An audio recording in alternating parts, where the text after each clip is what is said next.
Bonsoir à tous. La République démocratique du Congo traverse une nouvelle phase dans son processus électoral. La publication de la liste définitive des candidats à la présidentielle ouvre donc la voie à la campagne électorale. L'élection présidentielle, vous le savez, est prévue pour le 23 décembre prochain. Pour parler de ce processus électoral et de l'actualité de la République démocratique du Congo, nous recevons un membre du PPRD, le parti du président Joseph Kabila, Dominique Kamouleté. Bonsoir. Bonsoir, monsieur Parizeau. Bienvenue dans l'entretien du jour. Merci surtout d'avoir accepté notre invitation. Vous êtes juriste et vous êtes chargé en tant que tel des questions juridiques au sein de la section France du Parti du Peuple pour la reconstruction et la démocratie. Je l'ai dit, c'est le parti au pouvoir. Maintenant que la Commission électorale nationale indépendante a publié la liste définitive des candidats à l'élection présidentielle du 23 décembre prochain, j'imagine que c'est le soulagement dans votre camp. Le soulagement, pourquoi dire le soulagement? C'est tout à fait un processus normal d'un État souverain qui est maître de son destin et qui organise les élections présidentielles, législatives et communales. Donc il n'y a pas de soulagement, c'est tout simplement un processus électoral normal qui s'enclenche. Vous faites semblant de ne pas comprendre ce que j'étais en train de dire. Je parlais de soulagement parce que enfin, ceux qui étaient des épines dans la plante de pied du gouvernement ou du pouvoir ou du PPRD ont été écartés de la course à la présidentielle. Qui, par exemple, a été écarté de la course à la présidentielle? Vous les connaissez. C'est à vous de me le dire, monsieur. Mieux que moi. Non, c'est à vous de me le dire. Il y a eu un processus. Il y a eu au départ un certain nombre de candidats.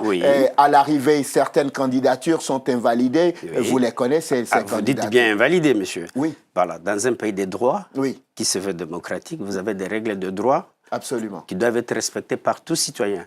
Dès lors que vous ne répondez pas aux critères ou aux conditions posées par les lois de votre pays, ces personnes-là ne peuvent pas voir leur candidature retenue par la Commission électorale nationale. Chose tout à fait normale. Quand vous enfreignez la loi, vous devez répondre de vos, comment dire, de votre enfreinte à la loi, aux dispositions constitutionnelles. Ces personnes-là n'ont pas répondu aux critères qui ont été imposés par la Constitution. C'est tout à fait normal que leur candidature soit invalidée. Il n'y a pas d'épines dans le dos. Ce sont des personnes qui ont été exclues du jeu démocratique. Exclues, citez-moi une seule personne qui a été exclue du jeu démocratique dont on peut débattre. Quand on empêche quelqu'un de rentrer dans son pays pour déposer sa candidature, quand on interprète mal la loi sous prétexte que quelqu'un aurait été condamné alors que la loi congolaise ne prévoit pas expressément ces thèmes-là, non, vous ne pensez pas qu'on fausse le jeu démocratique. Oui, mais monsieur, le Congo, ce n'est pas une république bananière, que je sache. Hein, le Congo, mais pourtant, on a eu le sentiment ces dernières années que ça a été vraiment une république bananière, le Congo, non? Ça n'a jamais été un Congo, ça n'a jamais été un État bananière. C'est une république qui s'est bâtie et qui s'est construite petit à petit malgré les embûches que le peuple congolais et ses dirigeants rencontrent. Ça ne date pas d'aujourd'hui. Je peux remonter l'histoire de la République démocratique du Congo. On n'aura malheureusement pas le temps. Suffisamment. Voilà justement pourquoi je vous dis que ce n'est pas une république bananière. Ce n'est pas un État ou un protectorat qui dépendrait d'une institution internationale à qui on dicterait de prendre la conduite de sa destinée. Non, monsieur, le Congo a ses propres lois. Le Congo est en train de se bâtir sur ses propres lois et ce sont ces lois-là qui doivent être respectées par tout un peuple qui s'est dit démocratique et par tous les États de la nation. Effectivement, quand on vous entend, on a l'impression que c'est un pays où la démocratie fonctionne alors que le président qui est en place, permettez-moi de finir et vous me répondrez, alors que le président qui est au pouvoir a terminé son mandat il y a 2 ans déjà et qu'il le prolonge indéfiniment. Revenons à l'essentiel. Tout ça, c'est vous qui l'avez dit. Le président de la République ne sera pas candidat à la présidence de la République. Voilà. Il y a eu des circonstances qui ont fait que c'est très facile de pouvoir rejeter la responsabilité au président de la République. Vous oubliez le rôle de l'opposition dans la prolongation de ce mandat de 2 ans. Vous aviez une opposition qui empêchait tout. Vous avez même des troupes des Nations Unies qui sont au pays et qui n'arrivent même pas à instaurer parfois la paix dans certains coins du territoire. Et on voudrait que les élections s'organisent dans une, comment dire, dans une dans un brouhaha total. Non, il a fallu que le pays et les autorités mettent les institutions en place, que les autorités s'assurent d'une certaine tranquillité à travers le pays pour que les élections puissent avoir lieu. Et le processus a été enclenché. La Commission nationale a fait son rôle et voilà, nous allons partir aux élections au mois de décembre. Je crois que c'est plutôt ceux qui soutiennent la soi-disant opposition qui aujourd'hui, ne voyant plus comment pouvoir dicter leur volonté au peuple congolais, essaient aujourd'hui de discréditer cette élection. Je vais vous donner tant d'exemples, messieurs. Nous n'avons pas besoin qu'on nous envoie des soi-disant observateurs internationaux. Nous sommes un peuple majeur et mature. Nous n'avons besoin de personne pour venir nous apprendre ce que nous devons faire dans notre pays. Et il faudrait que vous, journalistes francophones, essayiez de comprendre que le peuple africain, notamment le peuple congolais, se bat pour ce lavage de cerveau permanent des Occidentaux. Il y a eu l'esclavage. Attendez, il y a eu l'esclavage, il y a eu la colonisation. Aujourd'hui, vous avez un esclavage intellectuel qui s'est fait par nous faire comprendre que ce que nous faisons n'est pas bon et c'est ce qui est fait par l'Occident qui est meilleur que nous devons suivre ça. Très bien. Monsieur Kamoulété, quand on décide de rentrer dans un processus démocratique, on aurait pu décider tout simplement que la République démocratique du Congo était un royaume, par exemple. C'est le droit des Congolais de le dire. Mais quand on vient sur la place publique et qu'on revendique la démocratie, on applique les règles de la démocratie. On organise des élections à temps et en heure. Pas forcément, monsieur. On ne se cache pas derrière l'opposition de son pays ou les troupes internationales pour ne pas organiser des élections. Je peux vous citer des pays là où il y a eu prolongation des élections. Je peux vous citer tout un tas de pays. Parce que c'est dans votre intérêt qu'on avance. Pour en revenir donc à ce processus électoral qui est en cours en ce moment, j'entends bien dans ce que vous êtes en train de me dire que la République démocratique du Congo et principalement le parti au pouvoir et ses alliés ne veulent pas s'entendre dicter quoi que ce soit venu de l'extérieur et que votre pays est un État souverain. Mais dites-moi, quand on décide d'enlever certains qui font partie de ce pays, de les enlever de la course à la présidentielle, est-ce que le jeu est véritablement démocratique? Là, c'est vous qui l'avez dit. On n'a enlevé personne. Permettez-moi de revenir. Moïse Katumbi, Jean-Pierre Bemba, ça ne vous intéresse pas. Le Congo, c'est pas comme, par exemple, les gens, on enferme les gens à Marcoussis pendant 2 semaines, on leur donne un document, vous signez, et puis vous rentrez chez vous, vous organisez les élections. Vous parlez des Ivoiriens, là? Je ne sais pas. Je vous laisse le soin de déterminer de quel pays il s'agit. Chez nous, nous avons des règles de droit. Moïse Katumbi a été condamné par la justice congolaise pour 3 ans pour détournement de deniers publics. Ces messieurs auraient dû descendre à Kinshasa et répondre d'abord de ce qui lui a été reproché. Vous n'avez pas ignoré ce jugement-là qui a été fait par les juges congolais. C'est aux Congolais de décider de leurs droits. C'est ce que je suis en train de vous répéter. En ce qui concerne M. Bemba, vous faites un faux problème. Le problème de M. Bemba, ce n'était pas le Congo, c'était la Cour pénale. Et le problème de la Cour pénale, c'était la réduction de la peine, parce qu'il a été reconnu. Vous voulez nous imposer, vous occidentaux, quelqu'un qui n'a pas de morale. Non, parce que les médias francophones sont ça. Vous voulez nous imposer quelqu'un qui déjà n'a pas une morale, qui n'a pas de morale répréhensible, à la tête d'un État comme le Congo, quelqu'un qui force les gens à diriger le pays, enfin à accepter un faux témoignage, et vous voulez que cet individu-là, dès le départ, et je n'ai même pas dit, enfin, je ne dis pas qu'il serait élu candidat, c'est que vous oubliez que le Congo, c'est vaste, ce n'est pas les 10 millions de gens que vous avez à Kinshasa. D'ailleurs, c'était une centaine de personnes qu'on nous a montré à la télé, Bemba. Non. Une centaine de personnes. Ouais, monsieur, mais monsieur, le Congo, ce n'est pas Kinshasa. Je comprends bien que vous ayez envie de minimiser l'impact. Non, monsieur, le Congo, ce n'est pas Kinshasa. Mais il n'y avait pas une centaine, il y avait plus d'1 million de personnes dans les rues. Pas 1 million quand même. À l'aéroport, vous allez les mettre où?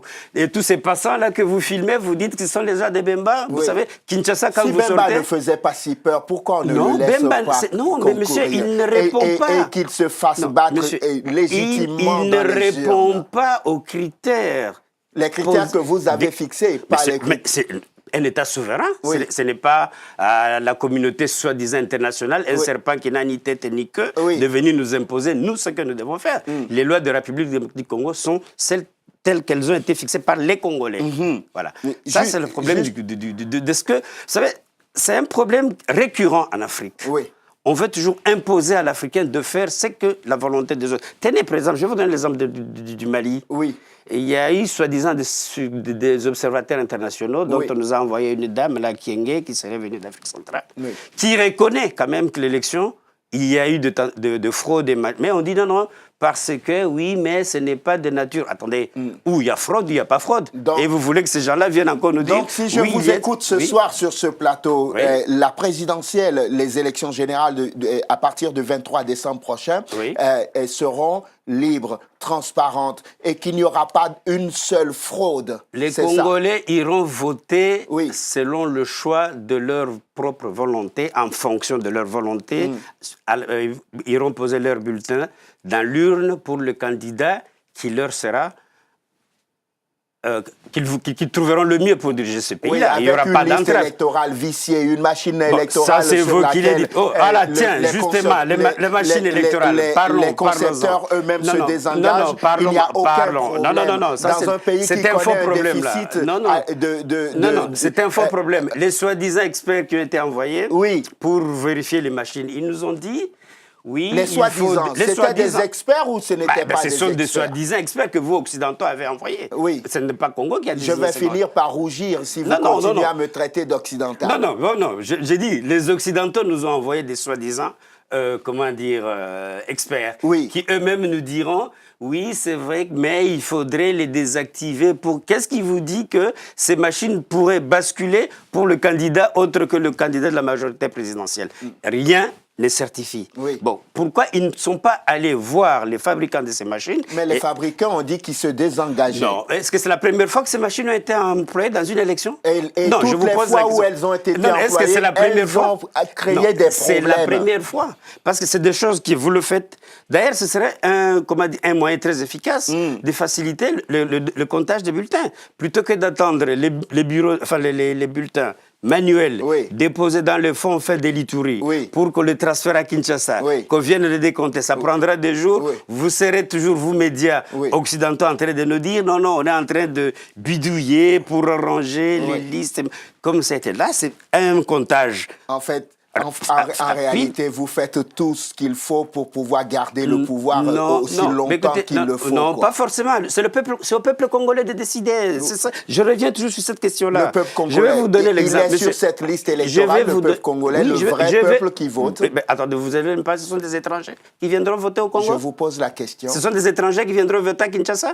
Ce sont des étrangers qui iront virer à Lubumbashi? Ce sont des étrangers qui iront voter à Butembo? Ce sont des étrangers qui iront voter à Congolo? Non, monsieur. Arrêtez de vouloir saboter ces élections-là. Elles ont lieu. Je comprends la haine des médias occidentaux.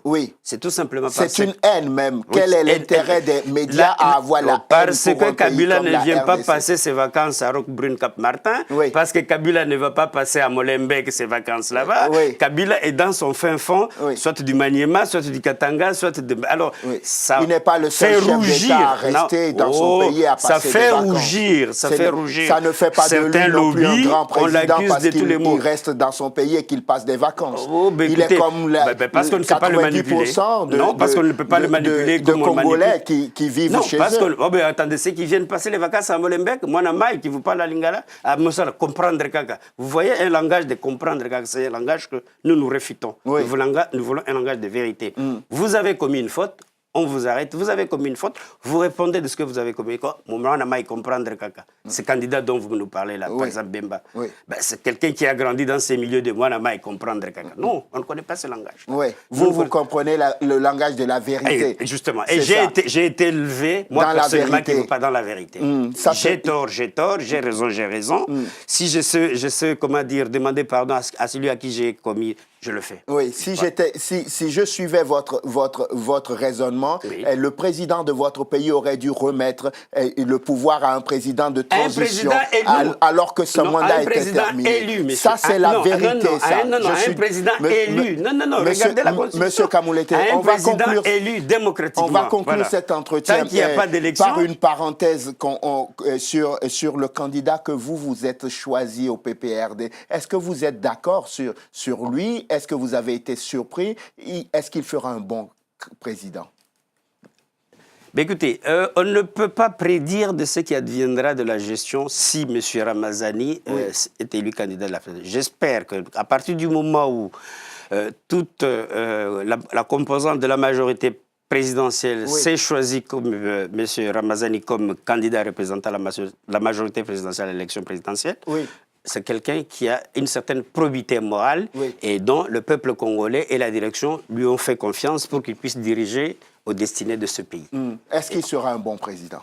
Je le pense. Vous le croyez vraiment? Je le pense. Et il ne sera pas juste l'homme de paille de Kabila, non, parce que déjà on commence à lui chercher la fameuse Cour pénale internationale. Pourquoi? Commence déjà à lui chercher de soi-disant qu'il aurait ordonné des massacres, machin et consorts, tout ça. Bon. Vous voyez déjà la vision de cela. On veut toujours empêcher ce peuple congolais. Non, souffrez que je vous dise que ce pays se bat. On a commencé par Lumumba, Kabila père, et aujourd'hui on continue toujours à chercher. Mais ce peuple se battra toujours et toujours jusqu'à obtenir sa liberté totale. Et Kabila sera toujours au pouvoir derrière. Non, Kabila sera comme tout Congolais, il va s'occuper de ses affaires, comme tout Congolais, donc il a le droit de faire ce qu'il veut dans son pays. Qu'on le veuille ou pas. Je sais qu'il a déçu pas mal de capitales occidentales, francophones surtout, Belgique, Paris, ça c'est connu, mais il est là. Il est là. Indéboulonnable. Comment? Non, il est là dans son pays, monsieur. Non, il a laissé... Attendez, pour revenir, qu'est-ce qu'on n'a pas dit de lui? Qu'il dise nommément qu'il ne sera pas candidat. Il dit, je vais respecter la... Non, qu'il dise, mais attendez, il va le dire à qui? À qui il doit rendre? Il a fini par être contraint à lâcher le pouvoir. Il a dit, je respecterai la Constitution. Et il a respecté la Constitution en rendant... comment dire, les élections. En choisissant un homme de paille qui va le représenter. Ça, c'est vous qui. Ça, c'est un Congolais, c'est pas un Congolais. Heureusement. Pour pouvoir continuer à gouverner. Heureusement que c'est un Congolais, c'est pas un Belge ou encore un Français. Très bien. Dominique Kamouleté, merci infiniment. C'est moi qui vous remercie. Juriste chargé des questions juridiques au sein de la section France du Parti du Peuple pour la reconstruction et la démocratie, le PPRD, donc le parti au pouvoir en RDC. Demain, à cette même place, je recevrai pour des raisons évidentes de quitter un membre de l'opposition pour que nous puissions aussi discuter des problèmes qu'il y a dans l'opposition et de la vision de l'opposition sur l'avancée de votre pays, la République démocratique du Congo. C'est moi qui vous remercie de m'avoir invité. Merci à vous de nous avoir suivis. Je vous souhaite de passer une excellente suite de programmes. Évidemment, sur Télésud, on se retrouve demain pour un nouveau numéro de l'entretien du jour. D'ici là, portez-vous bien. À demain.